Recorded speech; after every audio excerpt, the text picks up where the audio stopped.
जैसा कि हमने पिछले एपिसोड में देखा था कि डाइवू किंगरू ने टाइन किंगडम के एम्परर को ठीक करने के लिए एक डॉक्टर को भेज दिया होता है। तब इस एपिसोड की शुरुआत होती है तो हमें जीजू गार्डन को दिखाया जाता है जहां यांग और मास्टर मैंग बात कर रहे होते हैं। तभी वहां पर तान आ जाता है और यांग और मास्टर को एक फिश दिखाता है, जिसे देखकर यांग कहता है कि ये तो ट्राई स्टार क्लेन से बिलोंग करता है और ये फिश किसी भी कल्टीवेटर के लिए एक रेयर ट्रेजर के बराबर है, क्योंकि अगर हम इस फिश को कमरे के अंदर रखते हैं तो ये चारों ओर के स्पिरिचुअल पावर को कमरे के अंदर खींचने लगता है।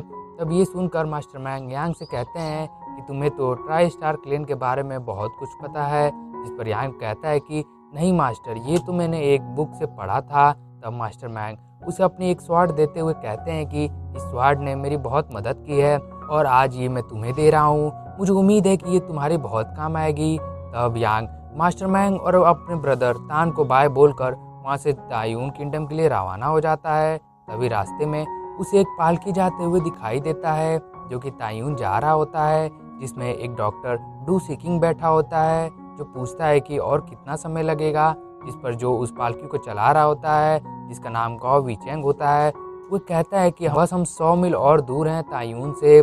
जिस पर डू सीकिंग बोलते हैं कि जल्दी करो, क्योंकि जो मरीज है वो कोई मामूली इंसान नहीं है। और यांग इन लोगों की बातें सुन लेता है और सोचता है कि ये एक अच्छा मौका है तायून किंगडम में एंटर करने का। तभी जब पालकी जा रहा होता है तो कुछ असैसिन्स पहाड़ पर से बड़े बड़े पत्थरों को गिराने लगते हैं, जिससे वो पालकी वहीं पर रुक जाती है।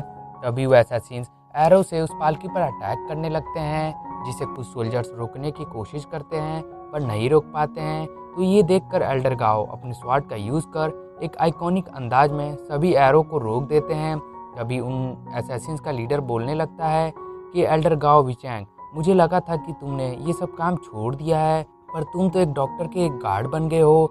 तब यांग भी वहाँ पर पहुँच चुका होता है और उसे भी इस एल्डर का नाम पता चलता है। तो वो अपने मन में सोचने लगता है कि ये तो ट्राई स्टार क्लेन से बिलोंग करता है और ये क्लेन बहुत पावरफुल और मिस्टीरियस है। तब वो असैसिन्स फिर से एरो से अटैक करने लगते हैं, जिसे एल्डर गाओ अपने स्वॉर्ड से रोक रहे होते हैं।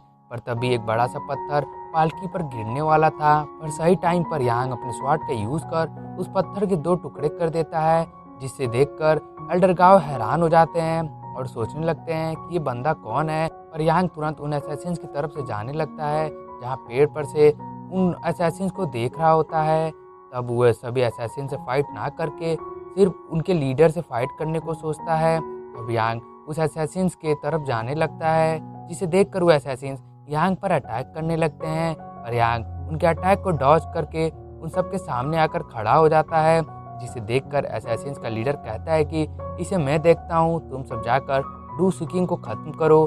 तब वो यांग पर अटैक करने लगता है, पर यांग उस पर अटैक नहीं करता और सिर्फ उसके अटैक को डॉज कर रहा था, उस पर अटैक नहीं करता है और सिर्फ उसकी वीकनेस को पता करने की कोशिश करता है। और जब उसे उसकी वीकनेस पता चल जाती है तो यांग उसे एक ही बार में हरा देता है। और दूसरी तरफ हम एल्डर गाओ को देखते हैं जो कि पॉइजनस एरो की वजह से इंजर्ड हो गए थे, और उसके बावजूद भी वो उन सभी असैसिन्स को कहते हैं कि अगर तुम सबको डू सीकिंग को मारना है तो उससे पहले तुम सबको मुझे ख़त्म करना होगा। तब उन असैसिन्स में से एक असैसिन बोलता है कि चलो जल्दी से इस बुड्ढे को ख़त्म करके अपने मिशन को कंप्लीट किया जाए। तब वो एल्डर गाओ पर अटैक करने लगते हैं, जहां एल्डर गाओ को उन सब से फाइट करने में बहुत दिक्कत हो रहा था, क्योंकि वो बहुत ज़्यादा थक गए होते हैं और साथ में बहुत इंजर्ड भी होते हैं। पर तभी यांग वहाँ पर उन सब के लीडर को लेकर आ जाता है और सभी असैसिन्स को कहता है कि अगर तुम सब ने ये फाइट यहीं पर नहीं रोकी, मैं तुम सब के लीडर को मार दूंगा। जिस पर उस असैसिन्स में से एक असैसिन बोलने लगता है कि वे हमारा लीडर नहीं है, बल्कि वो तो हमारा एक साथी है, और अगर तुमने उसे मार भी दिया तो हमें कोई फर्क नहीं पड़ेगा। ये सुनकर यांग उसे टॉर्चर करने लगता है। अब अपने लीडर की चीखें सुनकर वो सब कहने लगते हैं कि हमारे लीडर को जाने दो, हम अभी फाइट रोक देंगे, पर हमारी एक शर्त है कि तुम तायून में नहीं जाओगे।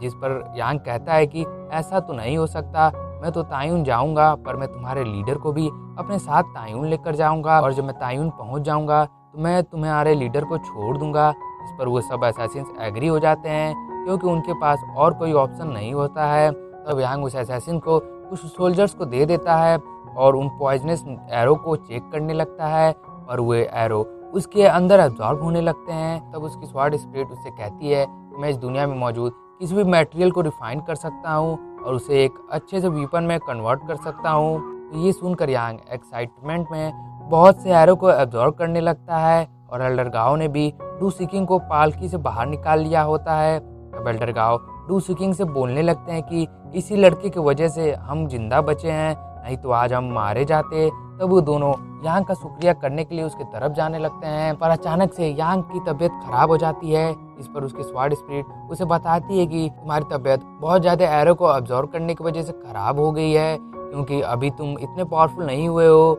इसीलिए अपने कल्टीवेशन पर ध्यान दो। पर यांग भी कहता है कि अब मैं अपने कल्टीवेशन पर ध्यान दूंगा। तब स्वॉर्ड स्पिरिट कहता है कि तुमने ठीक कहा और जो तुम्हारे पास पेंडेंट है उसका यूज़ करो, क्योंकि वह किसी को भी हील भी कर सकता है। तब यांग उस पेंडेंट का यूज़ करने लगता है, जिसकी वजह से यांग हील हो जाता है, जिसे देखकर वो दोनों एल्डर हैरान हो जाते हैं और यांग से पूछने लगते हैं कि तुम किस तरह के मार्शल आर्ट का प्रैक्टिस कर रहे हो कि तुमने अपनी इंजरीज को खुद ही इतना जल्दी हील कर लिया। इस पर यांग कहता है कि मेरे मास्टर ने मुझे एक एलिक्सर दिया था, हो सकता है ये उसी की वजह से हुआ हो। तब एल्डर गाओ यांग से उसका नाम और वो किस सेक्ट से बिलोंग करता है ये पूछते हैं, जिस पर यांग बताता है कि मैं तायुन पेविलियन से हूँ और मेरा नाम चू यांग है, पर मैंने सेक्ट के कुछ रूल को तोड़ दिया है, जिसकी वजह से मुझे सेक्ट से बाहर निकाल दिया गया।